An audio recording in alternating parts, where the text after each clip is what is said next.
guys, it's Danny. Today we are taking a look and making a little update on my recently transferred Vanda orchid. A couple of weeks ago I decided to try and make a more elegant display for my Vanda orchids, which would be functional and last in time as well. If you missed that video, check it down below in the description. Now in that video I told you that I spray painted the baskets just for some more protection against water and against degrading, but I was not sure if this spray paint would be toxic for the roots. So 2 weeks have passed since we transferred the orchid, and let's just take a look at the root system. I'm interested to discover those roots which are actually touching the paint, the root tips that are actively growing, which are the most sensitive part of the root, and see if they present any staining or did they stop growth, and so on. So here in the back we do have 2 actively growing tips. This has been a little damaged, but it's mechanical damage, it's not chemical damage of some sorts. Here is the root tip that is actually growing along the basket. And as you can see, there is no visible staining or dots or blackened tip or anything that could suggest some toxicity. This part of the basket, however, doesn't really get all that wet. Yes, when I water the orchid, which I shall demonstrate a little later, I do get this root wet as well. But it's not gonna stay wet for too long. And sometimes paint toxins only affect roots if they're wet. Fortunately, we do have a root tip growing in a more moist environment. And here is the root tip right on the bottom of the basket, and I think this is the best view for it. As you can see, the root tip is growing unbothered, and it is indeed in very close contact with the piece of wood which I spray painted. I don't see any staining and nothing that could suggest that this is toxic to the roots.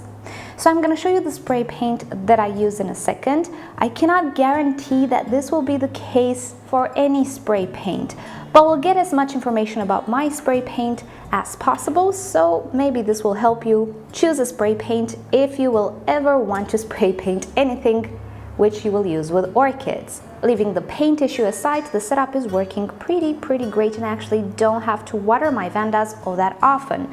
I was slightly scared to give up the microfiber due to this aspect of not having to water the Vandas every day. However, the fact that these baskets have a bottom which retains quite the pool of water makes it so that I really don't have to water very often, not every day of course, maybe 3 to even 4 days now that it's cold. And speaking about watering, let me show you really fast how I do it. So I actually use a little tub that I found for sale at IKEA. It can be any type of tub. This is where I prepare my fertilized water, and right now it is fertilized. As you can see, the tannins are coloring it a little brown. I use this water for about a week and then I change it. And as I was saying in a previous video, the Vandas are the only orchids which share water, and they do so in groups. Now this is the main tub where the orchids which I deem healthy are soaked. Now in winter I don't really soak them all that much. All I do is just make sure that everything gets saturated inside the basket, and then I take it out. I do so with a few Vandas at a time because, as you can see, the tub is quite big. And after everything is said and done, all I have to do is just get the orchid out and let it drain. With these baskets, I don't have to drain anything. All the water that sits inside the basket, I want to preserve. So whatever pool of water is present inside my basket on the bottom gets dispersed by the medium. To a certain degree, it is pulled by the medium a little bit through some mechanical action. Also, the roots are touching the floor of the basket and they are picking up the water as well. Overall, this type of watering lasts me for the next 3 days, 4 days if they're cooler, and that's really not bad at all. Now let's talk a little bit about the paint. The name is Minos, and I find it at a local home improvement store here in Cyprus. I'm sure this brand is not available throughout the world, but I'll do my best to search for the brand on the ingredient list and add a link down below in the description. I don't believe it's toxic, at least until now I don't see any signs, but I'll keep you up to date in the future.